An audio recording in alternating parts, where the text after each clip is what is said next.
My friends, are you having a tough time with your guitar solos, right? They're sounding maybe a little boring and a little blocky. Definitely not how you're hearing them creatively in your mind. Let's get through that. I have been helping guitar players for the last 20 years, hundreds, get past this very specific spot. I tell you that so that you watch the video, but also that you know that where you are is not abnormal, right? Because a lot of people that will come to work with us will say something along the lines of like, maybe I'm just not made for it, and that is not the case. Let's get into it. If you do like this video, please hit subscribe and the bell notification, as I am constantly releasing videos to make your guitar playing better. Let's start with the main concept, and it's this. If I have my minor pentatonic, that's where I'm gonna start here, okay? My minor pentatonic, I think that if I can play this really fast, really good up and down, oh man, I'm good, I'm ready to move on. I've learned the pentatonic. And the thing is, we have not. We've simply memorized it. It's just dots on a diagram. It reminds me of going to another country and just memorizing a few phrases so that you're not completely lost, right? If you're like, need to ask where the train is or like how to order a beer, whatever it is, you know, you've memorized these phrases. You didn't learn the language. So you don't really know what each one of the words in that sentence mean. You just know it's not wrong, right? So if you learned that, right, you learned a sentence, right? Cool. Maybe you then expand to the next position of the pentatonic. That's another sentence. And the next position of the minor pentatonic, that's another sentence. But we're taking the language out of it. Music is a language. The guitar is the voice that we're speaking that language through. We're simply just using our voice to kind of say the right thing. But we're not attaching to what we're saying. And our favorite guitar players are speaking through their guitar. They're using music as a language. That's why if you are finding your solos really boring, it's because you're not saying anything. You're just blah, blah, blahing all over the place. So there's two ways to look at this now.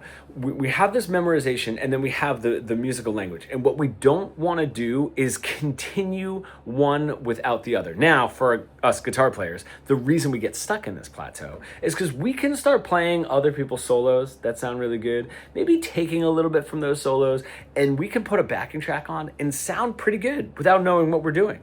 And then it seems really overwhelming to take the next step into theory, which is the musical language, right? To be able to communicate what it is that you want to, right? That sounds really daunting to us.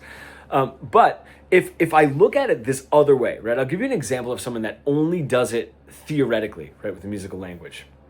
Is if I told them, all right, your A minor pentatonic, A, C, D, E, G, and then it continues, right?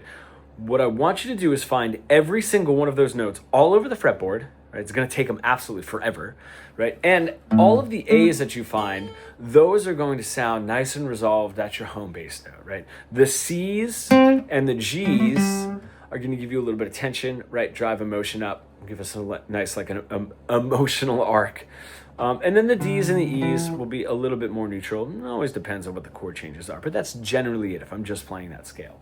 It's going to take them forever. You know, they're going to have to find all the notes, write down, figure out where they are, you know, which ones are which.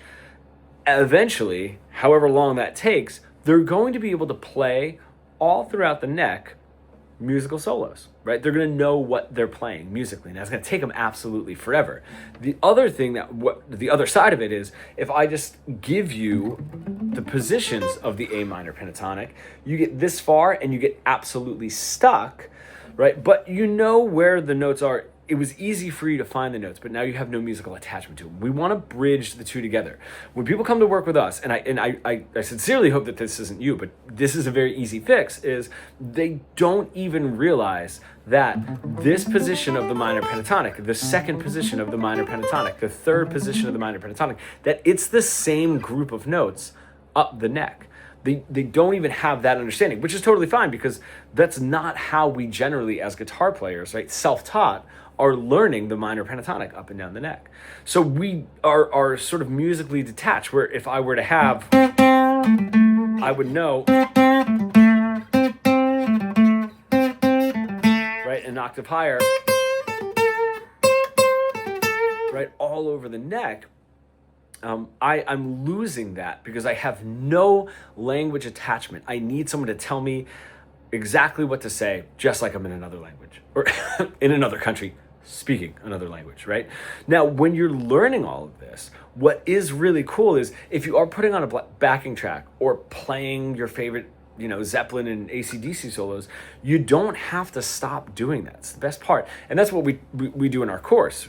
We don't, this isn't like a get out your notebook, we're doing theory. This is all application. It's super fun. The reason it's super fun is whatever you were doing before, right? Just putting a backing track on and playing, right? Keep doing it, because what you're learning and how you're learning it is going to seep its way into your playing. What is also really cool is when you're learning other people's solos, you're seeing the language that they are speaking, and then you're able to mimic that back rather than it just being numbers and tabs, and that's a really, really great way to develop your own musical voice, right? It's just like we're doing when we're learning a language or our first language, like English.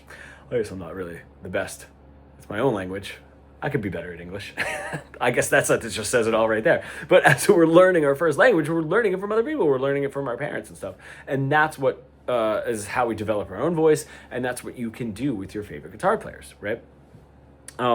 If you have ways of breaking out of that monotony, comment below. I'd love to hear what some of your ideas are, and hit a like if you feel like you've also sort of been stuck in the same place. Now, as you have that foundation, right, with that minor pentatonic, and you're moving it all around, and you understand musical language, when we start getting into Dorian, Lydian, other modes, harmonic minor, chord tensions, chromatics, whatever it is, you're going to understand and you're going to learn it better. When we don't do that, and I'm talking to people that have either worked with us or just like if I'm doing research and just talking to guitar players, it seems a little bit more like this, right?